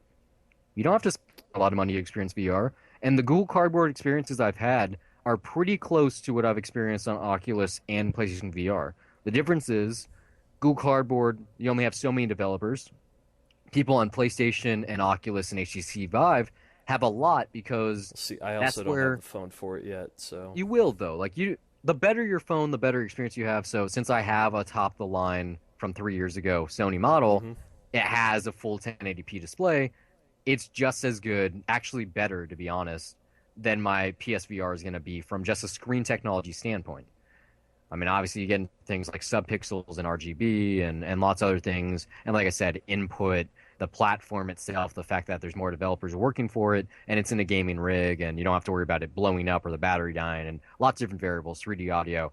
It's a better package. But from a strictly just testing it out standpoint, Google Cardboard is perfectly fine for where we are with the technology currently. Like I can't imagine the Mr. Robot 3D or three VR experience I experienced would be better on Oculus. It'd probably be the exact same thing because it looked clear, it was fine, it wasn't pixelated. Oculus and PlayStation VR so far, in my opinion, have more SDE, more screen door effect. It appears to be more pixelated than my smartphone does. So I would probably continue to watch, 3D movies, VR porn on my phone instead of on my PlayStation, just because so far it's been a better viewing experience. is the downside on it you being on your phone though is that the battery dies quicker? It would, yeah. I mean, That's the main one, isn't it? it's a couple of things, but yeah. And also, my Google Cardboard doesn't have a head strap, so I have to use one hand to keep it up. Um, but yeah, Well, it's you it's can't like build it your own head strap or anything like I that. could, You got but your own methods. Go MacGyver all on it. I just hold it, to be honest. If I'm laying down, I just put it on my face. But most of the time, I'm sitting in the chair I'm sitting in right now, and I sit hmm on it and use a hand on the side. Like it's not hard to do. What would I be doing with my hands anyway? Like besides VR porn, I don't need more than one free hand anyway. So, I'm not looking to play video games on my Google Cardboard. If I wanted to, I could buy a Bluetooth headset. I'd probably want a head strap, but I could just take a shoelace and tie it behind my head if I really wanted to. Like it wouldn't be complicated, but I'd probably just buy another VR headset before then. For I instance, mean, aside from Google Cardboard, I think there's like $80 headsets that work for oh yeah, phones no, yeah, too. the That Gear yeah. VR is 100. It's been $99. They have a new version coming out this year, right at the same time that the Note 7 is coming out. So hmm I've thought about getting a Note 7 just because my phone isn't amazing. And I have, when you have something pretty for long enough, you start realizing that it's ugly. So I might make the jump to Samsung. By the way, to talk about the review, remember I was really up in arms about the Suicide Squad VR thing only being on Samsung? hmm The reason is because if you're watching that movie, every 5 minutes you see a Samsung device. So it made sense in the context of the movie. I really didn't like that. I don't like when movies do that. It was like when the Sony movies like James Bond and Spider-Man had Sony products all over the place. Well, naturally, because it's a Sony movie. Obviously, but like I was like, what is this? I've never read a comic book where someone takes their phone out and says Samsung on it. I'm far more oblivious to product placement, I guess, than most people are. I look for But it. yeah, I just don't look for it. I look for it on purpose. Like, unless it's like fetishized and it's like it's dwelled on for such a long amount of time, then yeah, it's obvious. But Like my favorite thing about Michael Bay movies is how fast the product placement happens. yeah, no, like they do look glossy and quick. Like, I mean, there might be like a really nice looking Mountain Dew machine on the corner of the Yeah. screen, but it's not. I guess unless it's Transformers 4, it's not as irritating to me. That fucking Bud Light moment, that was horrible. Did someone like fly through a truck or something? What? No, you don't remember? Like they crash an alien ship into the city, and like they Uh-huh. crash into. I think like there was a Bud Light truck, and then a guy gets out of his car and looks at Mark Wahlberg. Is like, "You better have insurance." And then Mark Wahlberg is just like, "Really?" And then he just picks up a Bud Light, opens it And off the chugs it. car door, and then he just chugs it. Like, and it's the weirdest product placement for Bud Light. Like that whole movie has really bad product placement that they dwell on for long periods of time. That they have lines specifically that are just like that feel like they're straight out of a commercial. Really not a good movie, even by Michael Bay I expect that standards. kind of shit. I'm still surprised that we're not in an era yet where product placement happens in video games. As it has to a lesser extent. Like the first time it really happened was in this game called Wipeout HD on the PS3, where when you did your loading screen for matches, you'd have to watch a commercial. Well, it's going to be at that point where product placement just feels like something out of the holograms out of THX 1138, where guys just like, I just got my new car yesterday. Mm, You don't remember that no, scene? no, I remember it. It just, I'm just saying, like in terms of video Something along games, those lines. like I'm surprised when I'm playing Call of Duty, like the biggest franchise on the planet, that Yeah. he doesn't take out a phone. It's a Samsung, or he's like, oh, I could really use a Coke right now. Like that doesn't happen. They The thing do is, though, with video games, you can at least divert away from the product placement. You have sorta. control over where you go. Not necessarily what people say, but But like where you you'll go. when you're playing a game, you'll find like a vending machine and it'll just say soda on it. Like Well, there will they be could, billboards that like are for real stuff, I imagine, at yeah, this point, probably. right? Like Yeah. not in Grand Theft Auto since their whole thing is being satirical, but I could see a game such as that having real billboard. Oh, there has been. It's uncommon. Yeah, in Burnout Revenge on the PS, well, it's on multi-platform. There was Carl's Jr. advertising. So one of the things that you could get like a Yeah, Carl's Jr. roach that's truck. been for like years. And I then remember you that. I could have that game. and I then you played it, there was yeah. like Carl's Jr. billboards on the freeway too. Yeah. So some games have done it, but I even still, like I said, I'm surprised it's not That's like over widespread. 10 years ago Yeah, though. it Yeah. should be all over the place though, is what I'm saying. Because movies kind of, TV only existed because of product placement. Movies have had it since forever, and video games, it's pretty uncommon so far, to my knowledge. Like it does exist, but it's not like, ooh, look at that. So maybe in the coming years, like if we enter another recession, or not recession, but like if like the video game bubble bursts, like VR becomes so hot that people stop buying 2D games. It's like, oh, Well, hey, what no, I what mean can for we do? VR, like product placement in Second Life, I'm sure is going to get by without it feeling like product placement. It'll just be Well, there. see, Second Life's weird like that because they actually have a real currency, which has its own stock market. They have real estate that you can buy. You can buy clothes for your avatar. You can buy lots of stuff. And so advertising there is at the discretion of who has money. And that's also the same way that it works in the novel Ready Player One. And I can't wait to see what Steven Spielberg does with that movie and also stuff like that. 'Cause it's kind of like that Dave Chappelle skit where it's like, well, imagine if the internet was a real place and he's at the mall. Like that's kind of how Second Life is. So Hmm, who knows? It that's interesting. it's almost the end of the show though. This is the cool section. There's no stupid shit this week. Lucky us. Um, you remember that 3D printed finger thing to unlock the Samsung murder victim's phone? So we're still on the stupid shit then, I'm No, this guessing. is cool. You remember that though, right? I do remember, yeah. So the 3D printer didn't work for this. What they instead did was take a typical just 2D printer, regular printer that anyone has, inkjet, took the fingerprint record and printed it on conductive paper, and that worked. They just took special paper and a regular thumbprint and put it on a piece of paper and unlocked his Samsung Galaxy S6. So basically James Bond shit that's been around for like the past 40 years. Sorta, but this was real life. This actually happened. They said they tried to use the same tech on a iPhone. It doesn't work because of Touch ID. But yeah, Samsungs aren't exempt. So It's funny. So the cheaper route is the one that yeah, worked. Yeah. the super cheaper route. Like you and I could literally do this if we could somehow find conductive paper somewhere. I'm not sure it would be that hard. Probably just eBay it or Amazon. Hmm. If you took your thumbprint, inked it, scanned it onto the computer, and printed that out and put it on this paper, it would work to unlock your phone. So anyone could do this right now. It was proven. It's not like they had a fancy computer and crazy scientists working on this. Like at the Michigan State University, yeah, sure, this is an expert in the field of biometrics, but it wasn't anything fancy. They didn't beat the system. They just, out thunk it. Well, that's So what's good about having passcodes still. yeah, I have a pattern on my phone. It's funny because Oh yeah, my phone doesn't have that option. the new Samsung phone, the Note 7, has an iris scanner as its new security protocol. So it has a fingerprint scanner, iris scanner. You can unlock using your face, make the pattern, put in the combo, or put nothing at all if you're like that. I used to be like that for a while until my phone got stolen. Yeah, it's kind of funny. Anyway, other stuff. We were talking about 8K earlier. 4K is huge, especially in terms of restorations and stuff like that.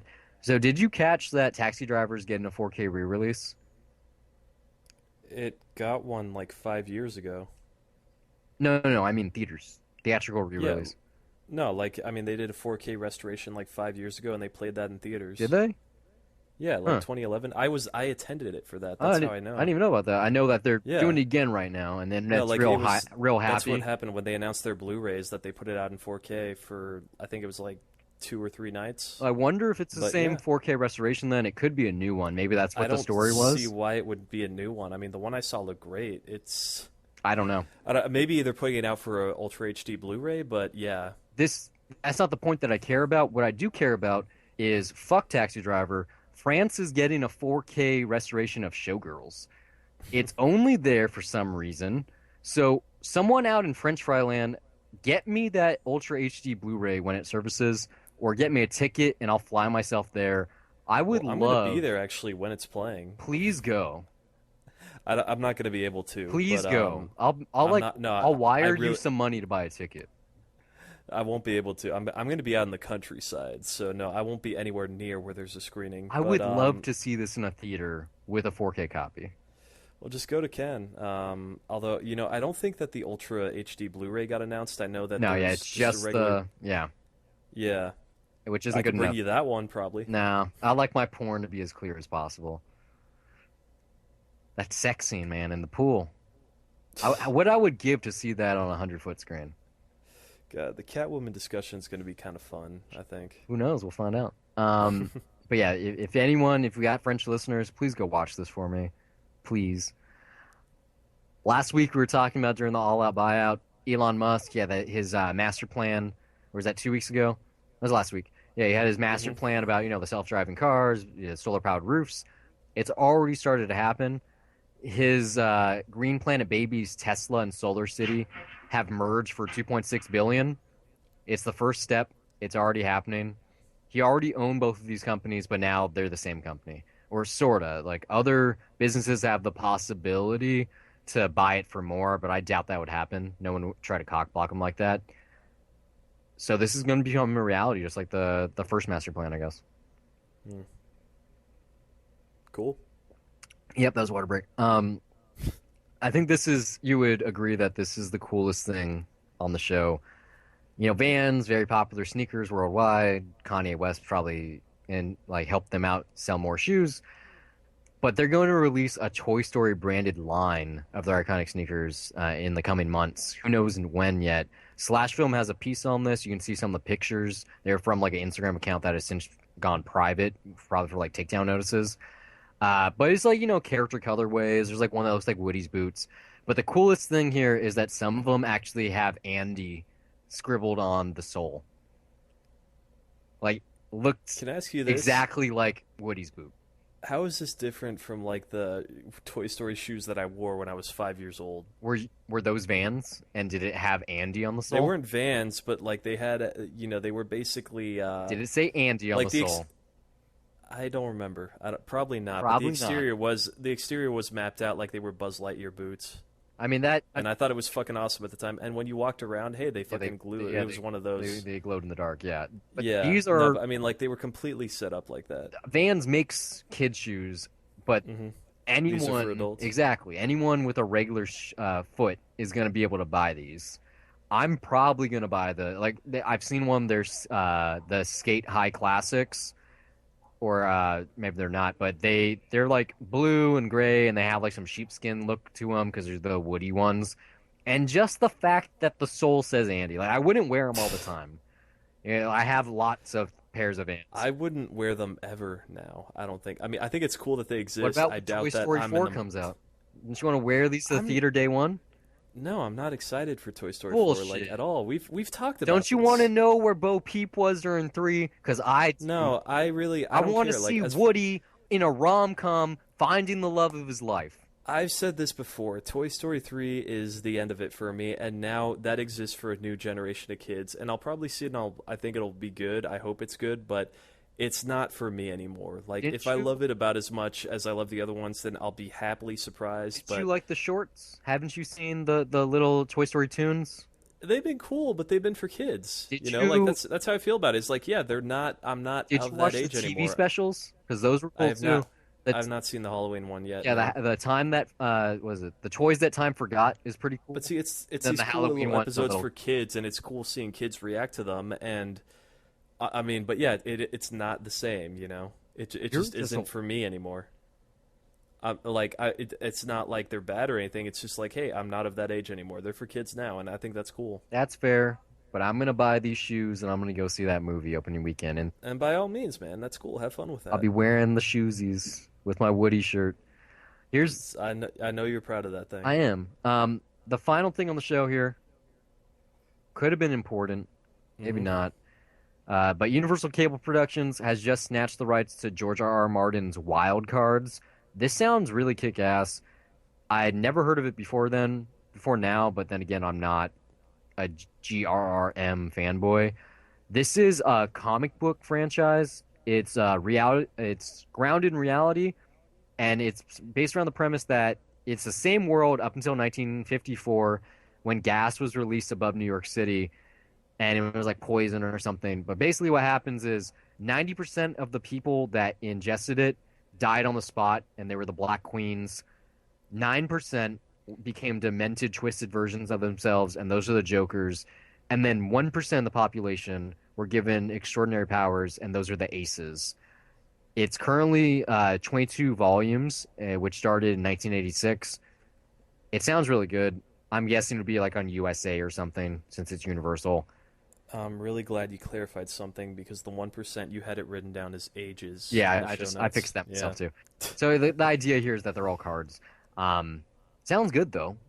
Yeah. It kind of sounds like I'm surprised that this is coming from the same guy that did Game of Thrones, but yeah, no, like I'm not. really There's it sounds cool. this thing on the internet. What was it? It's like 3 weeks ago, 2 weeks ago now, where someone Hmm. found an old issue of the Fantastic Four from like 1958 or something, and in the letter section where the fan mail, George R. R. Martin wrote a letter to Stan Lee saying like, I can't believe that you forgot this happened when the character showed up, and his whole backstory. We last saw him 7 issues ago with no clarification for where he stood, and now he just reappears and we're supposed to forget like it ever happened. And Well, then the man's able to keep track of multiple characters and where they are at all yeah, so times. Like, even as a kid, he was thinking of these kind of things. Like he literally says something like, "If I wrote comic books, I wouldn't do this. Sincerely yours, George R. R. Martin." It's the funniest thing. Just type it in, probably Fantastic Four, Game of Thrones, or whatever. well, I wonder if there's going to be a lot of fucking and tits and cursing in this. If there Now, is, then I this fuck yeah, is this I would is watch basic it. cable, I would assume. It's weird though. Like the weirdest thing about this item is Yeah. that it's not going to be on HBO, and George R. R. Martin's going to have no involvement with the franchise, or at least the TV show. Well, Excuse he's me. still trying to finish Game of Well, Thrones. that's not the reason. He has an exclusive deal with HBO. He can only work for them as long as his contract is active. So his like longtime assistant is gonna be taking his place on the show, probably writing material, helping with the show, running all that kind of stuff. Well, is he getting any residuals Oh, though? I'm sure you will. Yeah, Like, it's his okay. content. It's gonna say a show by George R. R. Martin. Like I'm sure it's gonna be advertised if it gets picked up, which it most likely will.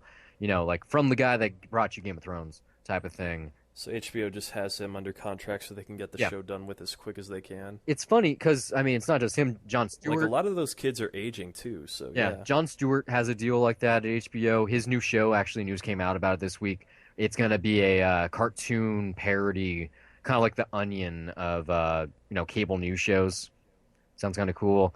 They also announced that the Duplass brothers have a whatchamacallit, an anthology comedy show coming up. It's called like Room 104, and the concept is really cool. It's that it's gonna follow one hotel room at an airport and all the people that come in and out of it on the sheets and whatnot. At an airport Or like an airport or hotel. like right across from an Yeah, airport. yeah. If you've ever Okay. been to an international airport, there's a ton of Yeah. hotels right there. Yeah. Yeah, So no, I was just clarifying that. yeah, it's a cool concept.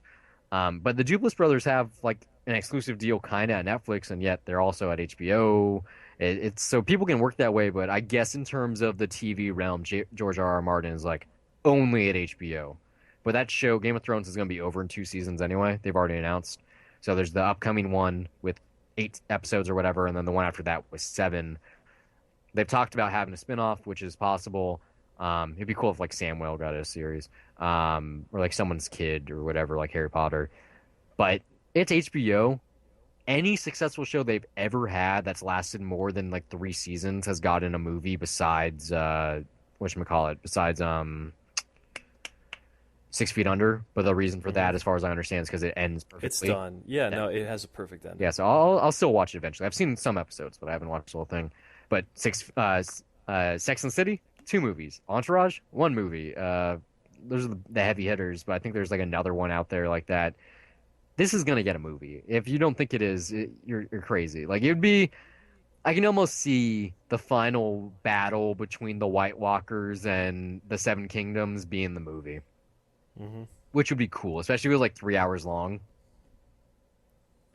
But who knows? We'll find out in two With years. yeah. Can you imagine if the show I ends? still have to catch up on the show, Just but I pretty much I've been spoiled on it, and I kind of just don't care at this point. But yeah, I would watch a movie and probably still be caught up on everything that I'm interested in getting caught up in. can you imagine if the series ends with the White Walkers on one side of the battlefield, the single army of the Seven Kingdoms with everyone involved on the other side, and then it just ends with like Jon Snow going, "Let us fight," and it's like the ends. It's like The Sopranos ending. Yeah, it's like oh well, James Gandolfini's dead, so they can't get a movie. Well, yeah, Yeah, yeah, but sadly. like for the most part, Deadwood, like I said, it's like more than 3 seasons. It only has 1 season. Westworld already has a movie. Um, it's like what else? Like it happens. Like it's what HBO does. It makes sense when you're owned mostly by one of the major movie studios. Why wouldn't you make a movie based on your Hmm. TV show? So, but that's the show. That was the news this week. I didn't even say the date. It's August 7th. It doesn't matter. It's at the end now. I gotta remember to do that more. But thanks for listening. Give us some feedback if you liked, what you hated, whatever. If it was too much Suicide Squad talk, whatever. Like I said, it's dollarviews.net. There's still a lot to talk about There's a on ton that. to say about it. I Yeah, can't wait for Ultimate Edition. Tweet at I hope us, it happens. I'd love it. Dollar Reviews, Facebook, same thing. We're all over the internet, folks. You can send us an email, Brian at dollarreviews.net or Steve at dollarreviews.net. Let us know what you thought. But catch you next week. See ya.